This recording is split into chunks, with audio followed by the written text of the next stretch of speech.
What's happening, people?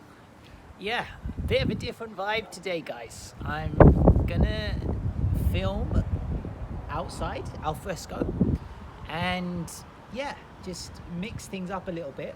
I'm holding my phone in my hand, so if there's any shaking or whatever, then that's the reason why. So bear with that. But yeah, I just want to kind of talk a bit first up, guys, about the Australian Open.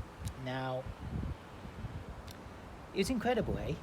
Novak Djokovic winning his 22nd Grand Slam title and his 10th Australian Open title, in the process breaking the record to equal firstly equal Nadal's total of 22 in all Grand Slams for men, but also in extending his record as the most dominant male player in the Australian Open singles. So quite some feat from Djokovic, and I think it's worth just reflecting on the scale of the achievement, because considering where the guy was 12 months ago, getting deported, the whole circus that surrounded that in terms of the court case about whether his visa would get denied, whether he would get a special permission to play, and the difficult situation he landed in terms of the unsavory and inhumane accommodation that he was staying in, all of that adding to the embarrassment for him, etc., that he had to endure last year, and hardship. Let's face it, it wasn't an easy experience for him, as I can only imagine. Obviously I wasn't there, but it just sounded it. So for him to come back 12 months later and win the tournament, yeah, it's quite some effort of human endeavor, really, to be brutally real about it, you know. So hats off to Novak. And to be honest, people, I've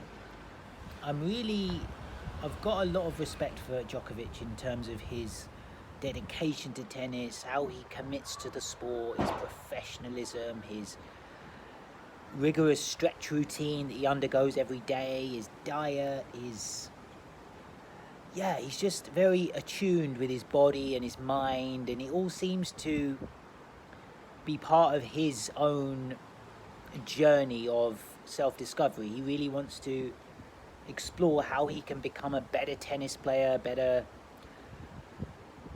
person, I guess, through the sport that he plays, and how he prepares for it, how he ensures that he's as physically and mentally ready as possible for the challenge. And I was saying the other day to a few friends that I've noticed in Novak just a little bit of a shift in the last few years, maybe it's just my imagination, but just a slight hardening of his exterior in press conferences, on the court, even how he shakes hands with opponents, little things like that. I just noticed that he seems a little bit more businesslike, maybe less fun and games perhaps, and just saying, hey guys, I'm here to win. And I think especially this time in Australia, given what had happened last year, no doubt the uncertainty, the anxiety he would have encountered coming to Australia, and then overcoming that doubt, and then the whole issue with what happened with his dad being photographed with some Putin supporters, and Djokovic having to answer questions about that before his semi-final.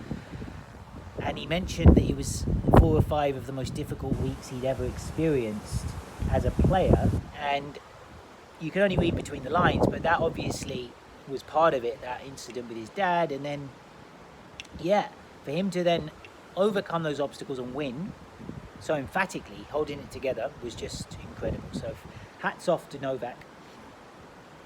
And it was just some tournament, people. I didn't catch everything, but I caught most. I caught the flavour of the tournament. Obviously Sabalenka winning the women's event, and Hewitt, one of the British guys, winning, I think he won 2 of the wheelchair doubles events, which was amazing for him. And there were so many stories in the mix, and it was interesting to hear Djokovic's post-match commentary or post-match comments about his tournament and where it leaves him. And he was saying, hey, I've still got a little more in the tank that I feel I can commit to the sport. And looking at how he manages his body and how his game is still at that level of dominance, you just sense that the guy is going to be around for a fair while. I mean, yeah, he's just going to be at the top for the foreseeable. I think the next 2 to 3 years. That was what his coach Goran Ivanisevic said, that hey, Novak's going to be here for another 2-3 years, guys. And you get the feeling that that is not what the rest of the tour wants to hear. If we're being brutally real about it, they don't want Novak there because it means it's harder for them to win Grand Slams. Because I read a stat, people, I think Djokovic has won 6 of the last 9 Grand Slams that he's been available for. So that's some record, isn't it? I mean, you're winning 2/3 of the events that you're lining up to. Doesn't leave a lot of wiggle room for the other guys.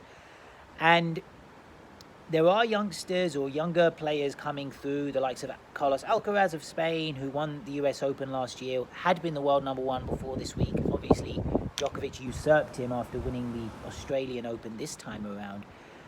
So he's there.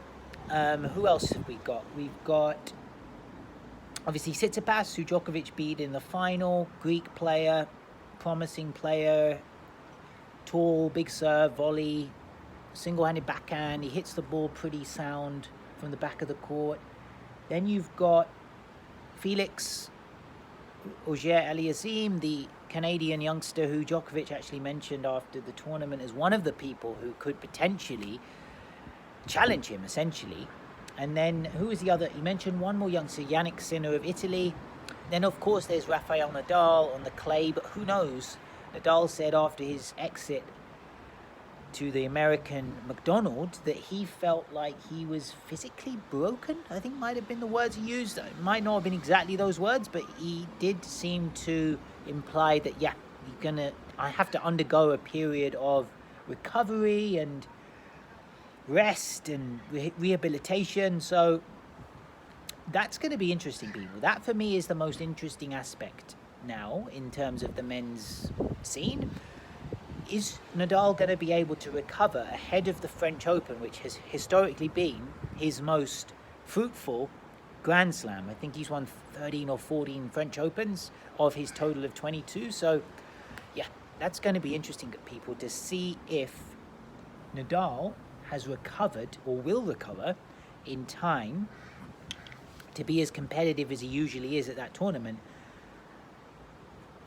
If he's below his best, you would sense Djokovic has got half a chance of potentially upsetting him. Okay, people, let's leave it there this time around. Hope you enjoyed the outdoor vibe, people. The